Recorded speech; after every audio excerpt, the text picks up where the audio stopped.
Hello sportsmen. In this video I'll be talking about barrel crowns on firearms, the various types and purposes of each type. When we're talking about the barrel crown, we're talking about the shape of the muzzle where the bullet exits the muzzle.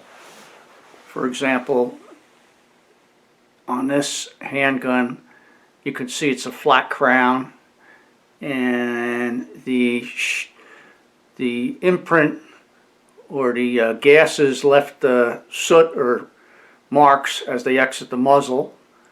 In this case they're fairly even all around, so the barrel crown is probably in good shape.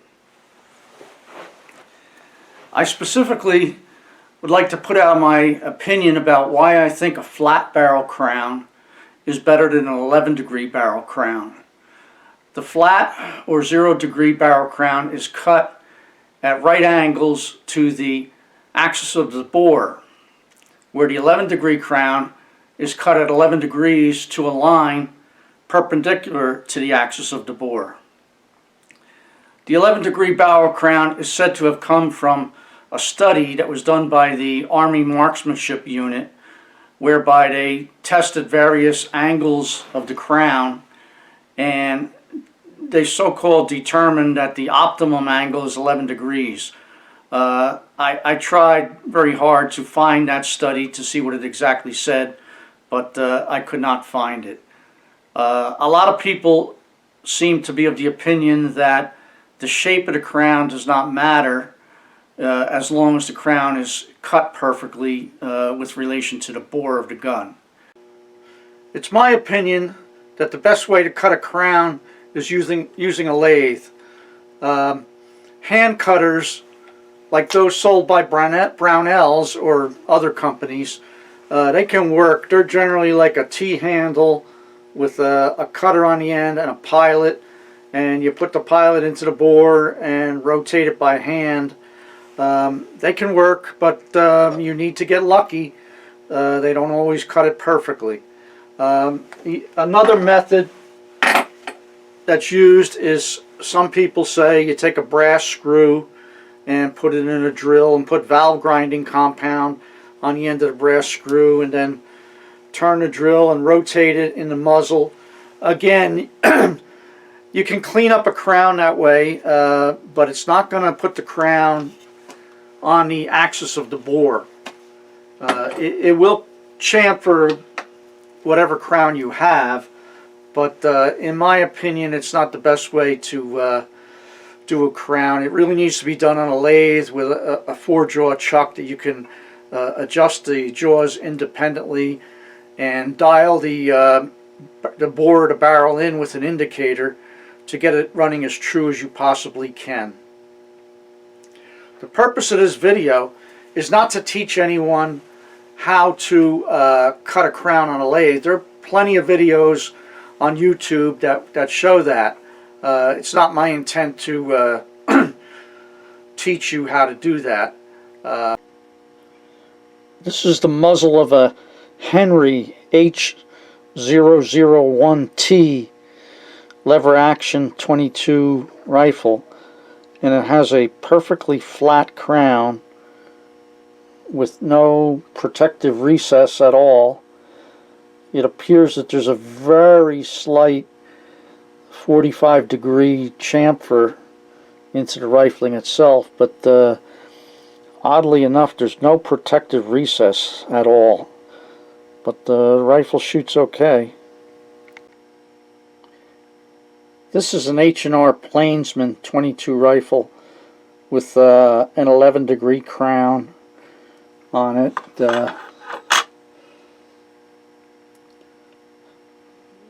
Rather nice 11-degree crown. The bare metal is rusting a little bit, but the actual crown itself came out very nice. This is the muzzle of a Marlin 880 SQ 22 caliber long rifle, so-called squirrel rifle. It has a rather unique muzzle in that it's flat, but then there's a concave portion and it appears that they went in with like a 60-degree chamfer tool, and on the outer edge of the chamfering there's a lot of chatter marks. Surprisingly, the rifle shoots fairly well. I don't know how well you can really see the crown on the video, but I've never seen a concave crown like that, and with a 60-degree, what appears to be a 60-degree chamfer into the rifling itself. Let's talk about accuracy versus precision. Generally, the shooting community uses the terms incorrectly. The term accuracy is used when what is meant is really precision. Hitting the target consistently is accuracy. Getting small group sizes is precision. The general definition: accuracy refers to how close a measurement is to the true or accepted value, while precision refers to how consistent or repeatable a set of measurements are with each other, even though they are not close to the true value. Essentially, accuracy is about correctness, while precision is about consistency. Now, the shooting definition used in the shooting community: accuracy refers to how close a group of shots are to the intended point of impact, while precision refers to how small a group of shots are to each other, even though they are not close to the intended point of impact. Realizing that the terms are used incorrectly, accuracy is easily achieved by simply adjusting a scope or sights to get the bullet to hit to the intended point of impact. Getting precise groups is not so easily achieved, as many factors enter into the mix, a good barrel crown being a major factor in the precision of a firearm. Why would we not want to use a barrel crowning method that gives us the best chance to achieve precise performance from the firearm? Flat or 0-degree crowns offer a better chance to achieve precision over 11-degree crowns, which are more difficult to make.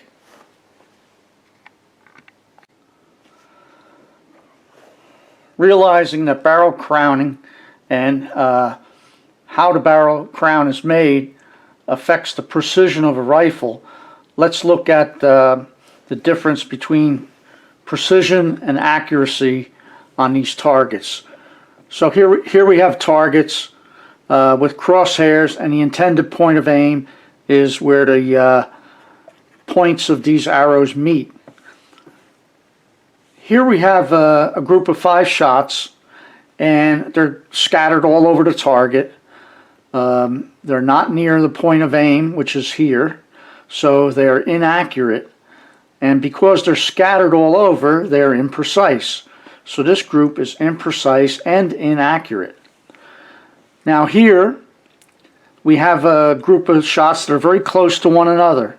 That means they are precise, but at this point they're inaccurate because they're very far away from the intended point of aim, point of impact. So this group is precise because it's a tight group, but it's inaccurate because it's away from the intended point of impact. Now here you have a group that is imprecise because the group of shots are very large. The group size is large. But the group is centered on the point of impact, which means it is accurate. So these 5 shots are imprecise but accurate. Now here you have the best of both worlds. You have a very precise group. The group size is small, and the group size is right on top of the intended point of aim or point of impact. So that group is precise and accurate. That's what you're trying to achieve. And it's the precision that is affected by the barrel crown. You can always move the sights to move a group to the point of impact. You can take this group, and just by making sight adjustments horizontally and vertically, you can bring it to the point of impact, which makes it now a precise and accurate group if it's superimposed on the point of impact. That's achieved by moving the sights. but how tight the group is affected by the barrel crown itself.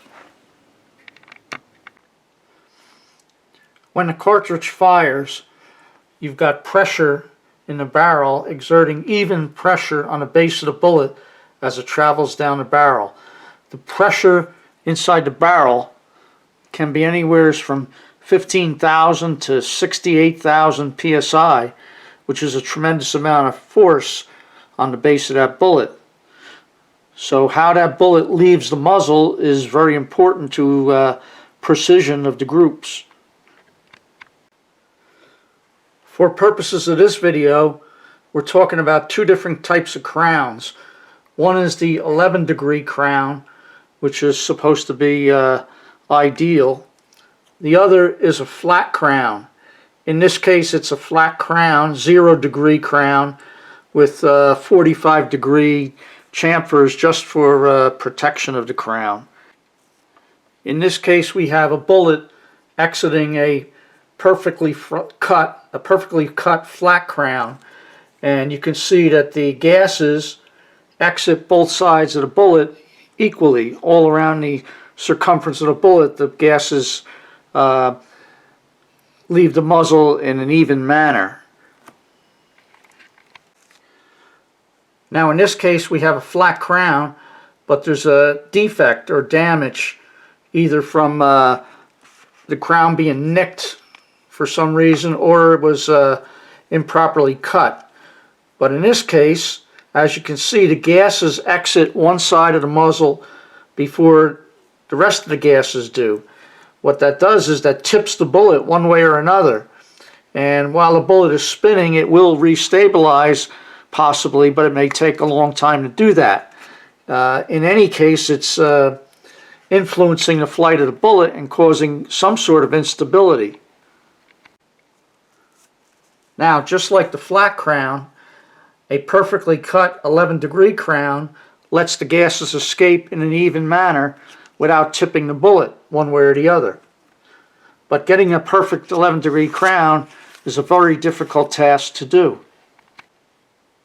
In this illustration, we show an 11-degree crown, however, it was incorrectly cut. And you can see that one side is lower than the other side. So the gases escape first from the low side, destabilizing the bullet. And that's part of the problem with an 11-degree crown. If you cannot get it cut straight, it will destabilize the bullet.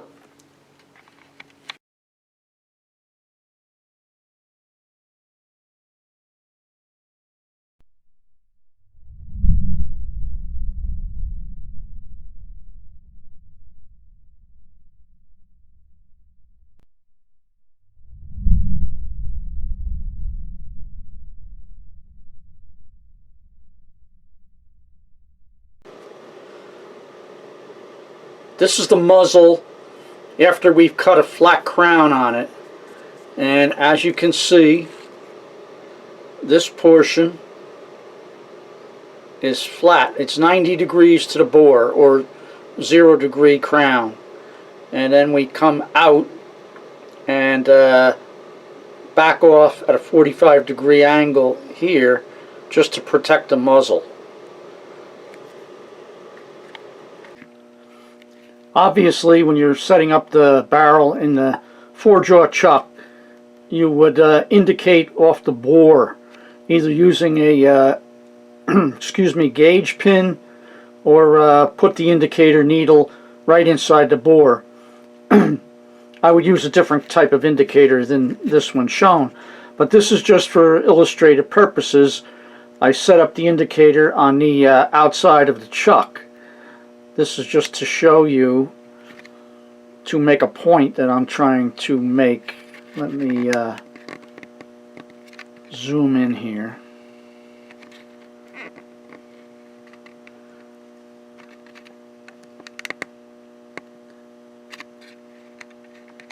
Okay, so as you're indicating in the bore of the rifle or pistol barrel, whichever, as you rotate around, you see that there's some run out. In this case, we got about 4 thousandths, 5 thousandths run out. And you would take that, you would bring that down to 0 by adjusting the 4 independent jaws on the chuck until you've got it down to what you think is 0. So let's pretend that you've now set up the barrel and you think you got it indicated to 0. In a real world, nothing is perfect. Now, this indicator dial reads in thousandths of an inch, but you can guesstimate to maybe 2/10 thousandths of an inch, and you say to yourself, well, I got this barrel set up in the 4-jaw chuck dead nuts on. But in actuality, nothing is ever perfect, and you may have it within the reading resolution of the dial indicator, which is maybe in this case 2/10 thousandths of an inch, but in actuality it could be running out 1/10 thousandths of an inch or a half a 10 thousandths of an inch. And the key is that when you have tremendous pressure in the barrel, if that crown is off by just even the slightest amount, it's going to kick that bullet sideways. So in a real world, you think you have it indicated right on with 0 run out, but in actuality you don't. There's always run out.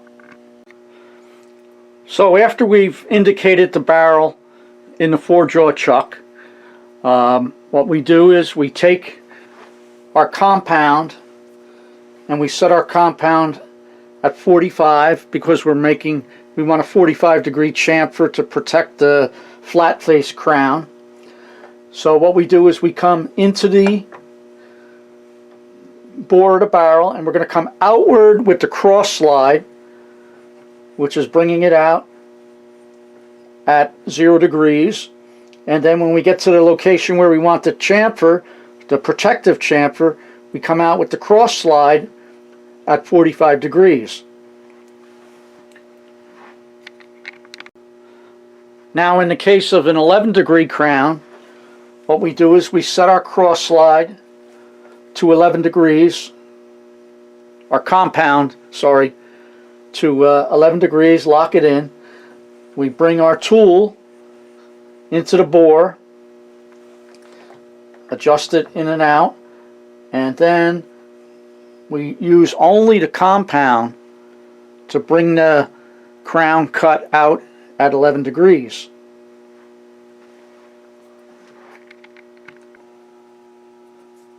So in the case of the 0-degree crown, or the flat crown, whatever you want to call it, we have the flat portion here in silver, and then that extends out and we ramp up, which is the blue portion here, at 45 degrees just to protect the crown. But the actual crown itself here is cut at 0 degrees as best we can within the capabilities of the lathe. So when we're cutting the flat crown, a 0-degree crown, we assume that the cross slide is exactly perpendicular to the axis of the lathe. But again, nothing is perfect. But there's nothing we can do to control the perpendicularity of the cross slide. We just hope that it's made very accurately and it hasn't worn to the point where it's lost its perpendicularity to the axis of the lathe. So now we've set up to cut an 11-degree crown.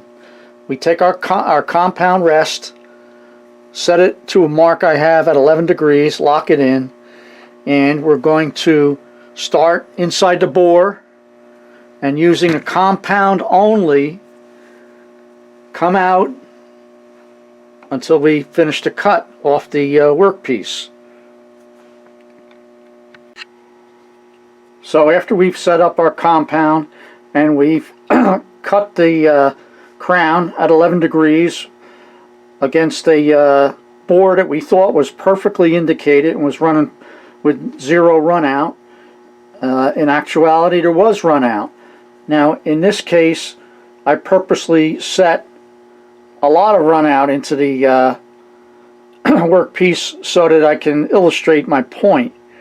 You can see that when we make an 11-degree cut with run out induced in the workpiece, on one side you get a very wide cut and very deep at this point, and on the other side you get a very narrow cut and very shallow at this point.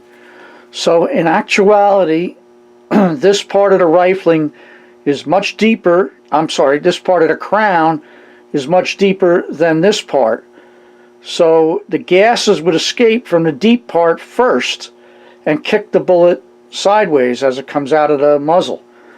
As I said, this is a grossly exaggerated example here, but it makes the point.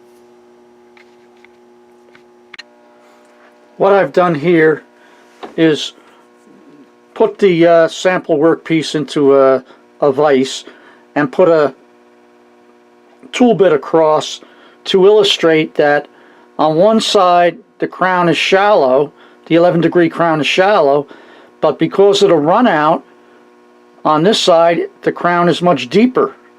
So obviously the gases are going to escape on this side of the bullet first and kick the bullet sideways. Again, this is a grossly exaggerated case of run out, but with an 11-degree crown you can never get the run out to zero. With a flat face 0-degree crown it doesn't matter, because you're cutting perpendicular to the bore of the axis, and you'll never get the situation within the limits of the lathe. You'll never get the situation where the crown is deep on one side and shallow on the other. What I've done here is I put the workpiece into the chuck, the 4-jaw chuck, and I blackened it with a Sharpie marker, the entire face. And then I took my 11-degree cut all the way. In actuality, this is cut 11 degrees all the way from the bore all the way out to the periphery of the barrel. It's just that I didn't run an 11-degree cut deep enough to take the material off all the way out to the periphery of the barrel, because I wanted to illustrate what the run out would do. And as you can see, the cut is deeper on one side than it is on the other.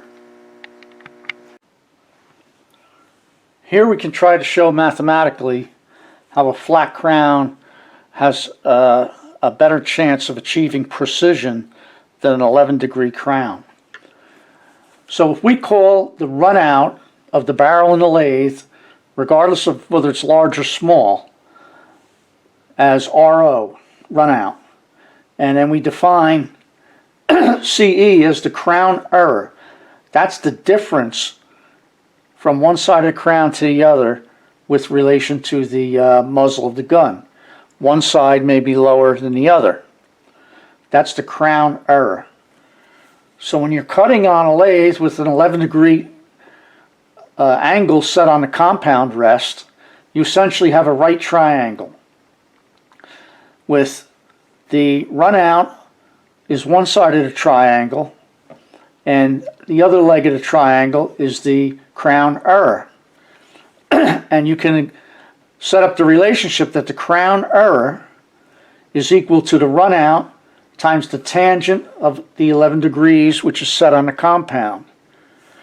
So for example, in the first equation here, we're assuming that the run out is 2/1000ths of an inch. Generally you try to get the run out to less than that, but just for mathematical example we're going to say it's 2/1000ths of an inch. So the crown error is 2/1000ths times the tangent of 11, which is 4/10ths of an inch, 4/10,000ths of an inch. Now in the second equation we're going to reduce the compound angle to 5 degrees. So the crown error then becomes 2/10,000ths of an inch, roughly half. And in the third equation we're going to reduce the compound angle from 11 degrees down to 1 degree, nearly flat, nearly 0 degrees. So the crown error in this case becomes 3/10ths of a 10,000th of an inch. 3/10 of a 10,000th of an inch. Almost zero. Now, in the case of the flat crown, the angle of the compound rest that you're cutting with is 0 degrees with relation to the perpendicular line to the axis of the bore. So no matter what run out you have, when you multiply that times the tangent of 0, which is 0, you're going to get no crown error. It's impossible to get crown error when you have the angle of the compound set to 0 degrees or 90 degrees to the axis of the bore. So this proves that a flat crown gives you the best chance of achieving a perfect crown, if such a thing really exists in life.